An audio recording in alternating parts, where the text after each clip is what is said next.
하나님의 말씀은 역대상 9장 1절부터 34절까지 우리 교독하겠습니다.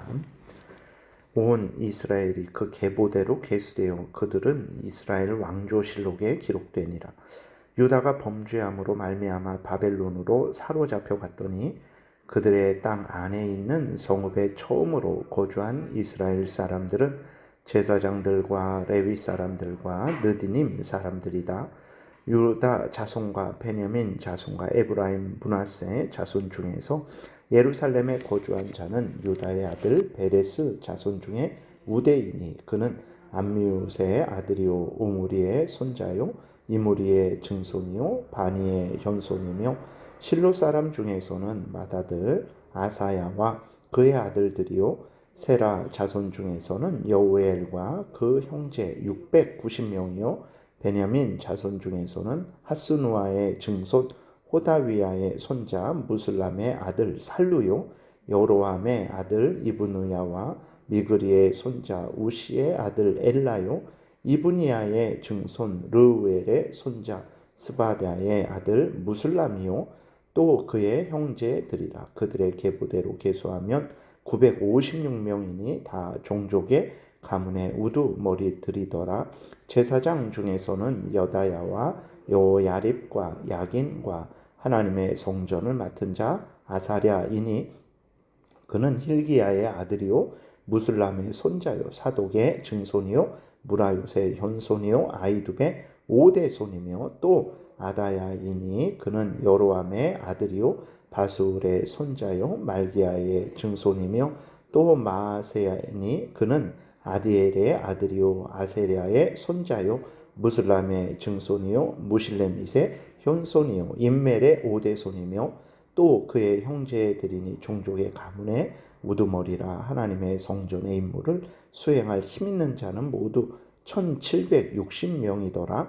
레위 사람 중에서는 무라리 자손 스마야이니 그는 하술의 아들이요 아스리감의 손자요 하시바의 증손이며 또 박박갈과 헤레스와 갈랄과 마따냐이니 그는 미가의 아들이요 시그리의 손자요 아삽의 증손이며 또 오바댜이니 그는 스마야의 아들이요 갈랄의 손자요 여두둔의 증손이며 또 베레가이니 그는 아사의 아들이요 엘가나의 손자라. 느도바 사람의 마을에 거주하였더라. 문지기는 살룸과 악굽과 달몬과 아이망과 그의 형제들이니 살룸은 그 우두머리라. 이 사람들은 전에 왕의 문 동쪽 곧 레위 자손의 진영의 문지기이며 고라의 증손 에비아삽의 손자 고라의 아들 살룸과 그의 종족 형제 곧 고라의 자손이 수종드는 일을 맡아 성막 문들을 지켰으니 그들의 조상들도 여호와의 진영을 맡고 출입문을 지켰으며 여호와께서 함께하신 엘라살의 아들 비느하스가 옛적에 그의 무리를 거느렸고 무살렘 베냐의 아들 스가랴는 회막 문지기가 되었더라. 택함을 입어 문지기 된 자가 모두 212명이니 이는 그들의 마을에서 그들의 계보대로 계수된 자요 다윗과 선견자 사무엘이 전에 세워서 이 직분을 맡긴 자라. 그들과 그들의 자손이 그 순찰을 쫓아 여호와의 성전 곧 성막문을 지켰는데 이 문지기가 동서남북 사방에 섰고 그들의 마을에 있는 형제들은 이레마다 와서 그들과 함께 있으니 이는 문지기의 우두머리 된 레위 사람 넷이 중요한 직분을 맡아 하나님의 성전 모든 방과 곳간을 지켰습니다. 그들은 하나님의 성전을 맡은 직분이 있으므로 성전 주위에서 밤을 지내며 아침마다 문을 여는 책임이 그들에게 있었더라. 그 중에 어떤 자는 섬기는 데 쓰는 기구를 맡아서 그 수요대로 들여가고 수요대로 내우며 또 어떤 자는 성소의 기구와 모든 그릇과 고운 가루와 포도주와 기름과 유향과 향품을 맡았으며 제사장의 아들 중에 어떤 자는 향품으로 향기름을 만들었으며 고라 자손 살룸의 맏아들 mat디랴라 하는 레위 사람은 전병을 굽는 일을 맡았으며 또 그의 형제 그앗 자손 중에 어떤 자는 진설하는 떡을 맡아 안식일마다 준비하였더라. 또 찬송하는 자가 있으니 곧 레위 우두머리라. 그들은 골방에 거주하면서 주야로 자기 직분에 전념함으로 다른 일은 하지 아니하였더라. 그들은 다 레위 가문의 우두머리이며 그들의 족보의 우두머리로서 예루살렘에 거주하였더라. 아멘. 기도드리겠습니다. 살아계신 하나님 감사합니다. 이 시간 하나님의 말씀을 또 전하고 듣사오니 성령께서 역사하셔서 우리를 향한 하나님의 뜻을 잘 깨달아 알게 도우시고 또 하나님이 알려주시는 대로 잘 믿고 따르게 도우소서. 감사드리고 예수 그리스도의 이름으로 기도드렸습니다. 아멘.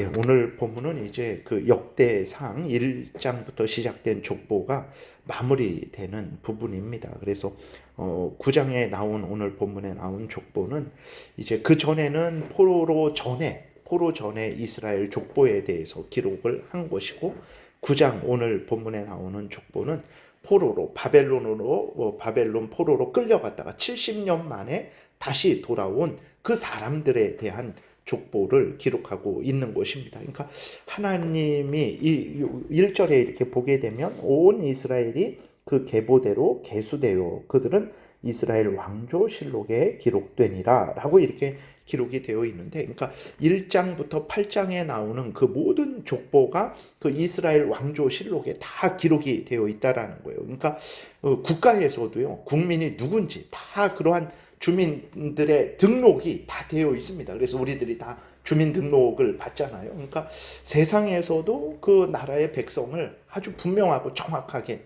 몇 명이다 뭐 다 파악을 하고 있잖아요. 그것처럼 이런 것들을 통해서 하나님이 알려주시는 것은 무엇이냐면 하나님은 하나님의 그 택한 백성들, 모든 백성들을 단 한 명도 빠지지 않고 누구에게서 누가 났고 뭐 오늘 본문에서도 보게 되면 어떤 일을 하는지까지 어디에 사는지 그 몇 명인지 아주 명확하고 정확하게 안다라는 것을 우리에게 드러내고 계신 거죠. 그래서 우리는 분명하게 하나님은 하나님의 택한 백성들을 반드시 한 명도 빠짐없이 모든 형평사정을 다 알고 계시고 알고 계시는 것뿐만 아니라 인도하고 계신다라는 것을 우리는 분명히 믿어야 됩니다. 그래서 우리 눈에는 하나님이 보이지 않지만 하나님이 항상 우리와 함께 계시면서 우리를 주장하시고 인도하고 계세요. 그래서 항상 어디에 있든지 무슨 일을 하든지 기쁠 때에도 하나님을 의지하고 슬플 때에도 하나님을 의지하면 하나님의 은혜로 말미암아 참으로 이제 이 땅에서 올바른 복된 인생을 살아가게 될 것이라는 것을 우리가 분명히 기억을 해야 되겠습니다.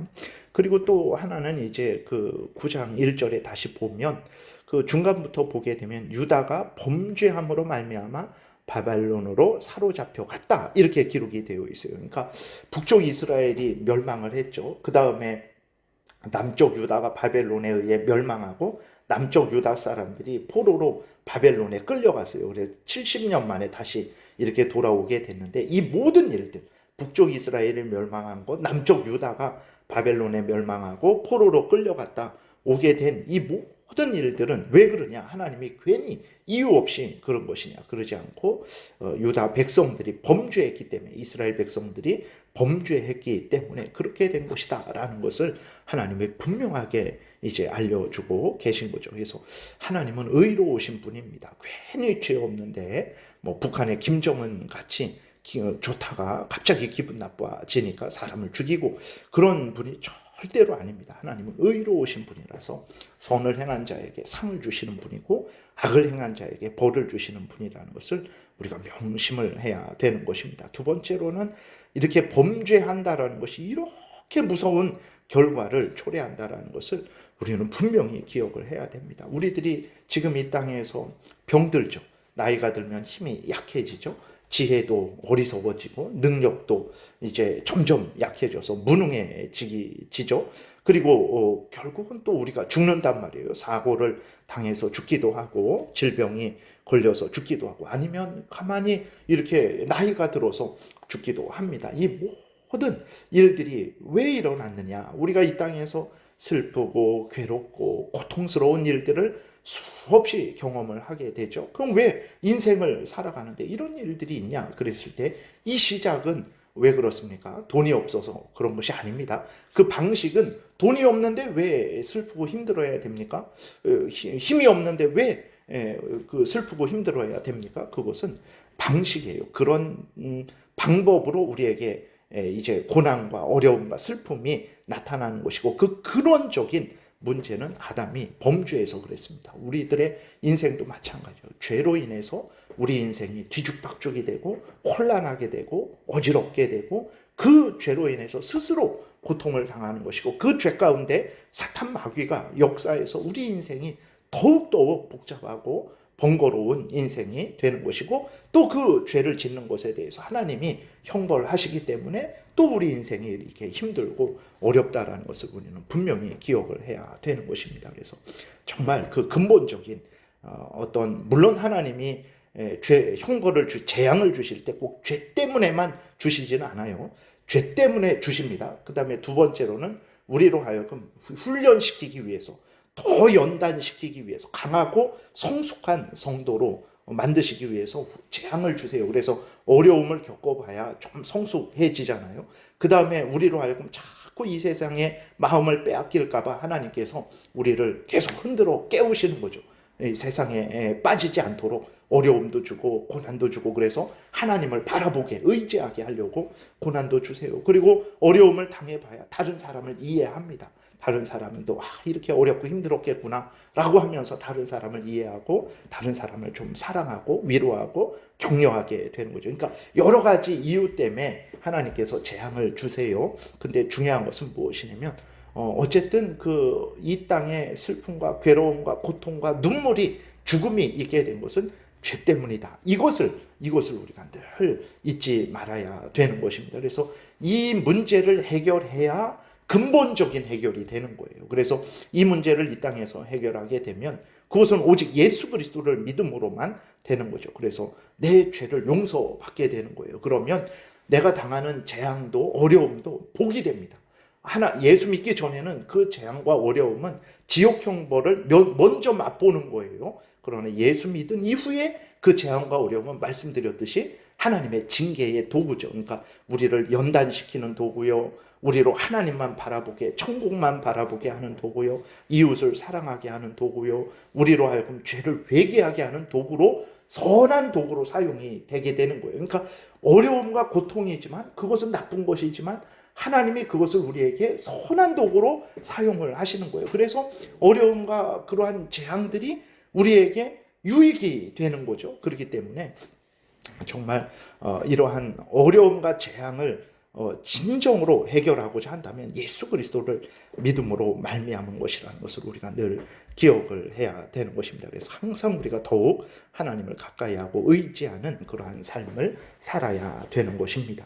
이러한 범죄로 인해서 이러한 재앙을 받았는데 하나님은 자비로우셔서 그들을 70년 동안만 포로가 되게 하시고 다시 이제 돌아오게 한 거예요. 그 돌아온 사람들이 누군지를 하나님이 아주 자세하게 이 역대상 9장에도 있고 에스라서에도 있고 느헤미야서에도 그렇게 그것이 다 기록이 되어 있는 것이거든요. 하나님은 하나님의 택한 백성들을 아십니다. 그리고 그들이 범죄했을 때 징계를 하시지만 영원히 징계하시지 않고 그들을 다시 회복시키시는 자비로우신, 은혜로우신, 용서하시는 하나님이라는 것을 우리가 믿고 우리도 항상 하나님을 가까이 하고 의지해야 되는 것입니다. 그래서 이 내용들 전체 보게 되면 누가 어느 지파에서 또 어느 그 족속에서 가문에서 누가 돌아왔는지, 몇 명이 돌아왔는지, 돌아와서 그 사람들이 어떤 일을 맡았는지 하나님이 다 기록을 하신 거예요. 우리들의 그러한 형편 사정, 아주 우리의 앉고 일어나는 거, 눕고 서는 거, 생각하는 거, 말하는 거, 모든 것들 하나님이 아시고 그러한 우리들을 사랑하시고 돌보아 주십니다. 그래서 우리가 이러한 하나님이라는 것을 기억하고 하나님을 의지하고 가까이 하게 되면 하나님은 우리에게 크신 은혜를 내려 주시는 그런 은혜를 지금도 이들에게 주셨던 것처럼 지금도 우리에게 주시는 것을 우리가 분명하게 믿고 살아계신 하나님을 더욱 의지하고 더욱 가까이 하며 더욱 하나님의 명령을 따라 살아가야 되겠습니다. 그것이 우리에게 큰 복이라는 것을 믿고 기쁨으로 즐거움으로 이 귀한 신앙생활을 해 나가야 되겠습니다. 기도드리겠습니다. 살아계신 하나님, 우리는 누가 누군지도 모릅니다. 수십 년 시간이 지나면 저 사람이 참 누구였지? 나랑 이렇게 만났던 사람인가? 라고 참 우리의 기억도 헷갈리고 잊어버리는데 살아계신 하나님은 절대로 잊어버리지 아니하시며 하나님의 택한 백성들이 누구인지 그리고 어떤 형편 처지에 있는지 그 모든 것들을 아시고 하나님께서 함께 하시며 또 하나님께서 은혜 내려 주시는 줄을 믿습니다. 지금 이스라엘 백성들에게 이러한 은혜를 주신 것처럼 오늘도 우리에게 이러한 은혜를 주신다는 것을 우리가 굳게 믿고 살아계신 하나님을 더 가까이 하며 더 의지하고 더 사랑하고 또 기도함으로 은혜를 받아서 이 땅에서 하나님의 은혜로 말미암아 하나님의 영광을 나타내는 복된 인생을 살아가게 도우소서. 예수 그리스도의 이름으로 기도드렸습니다. 아멘. 하늘에 계신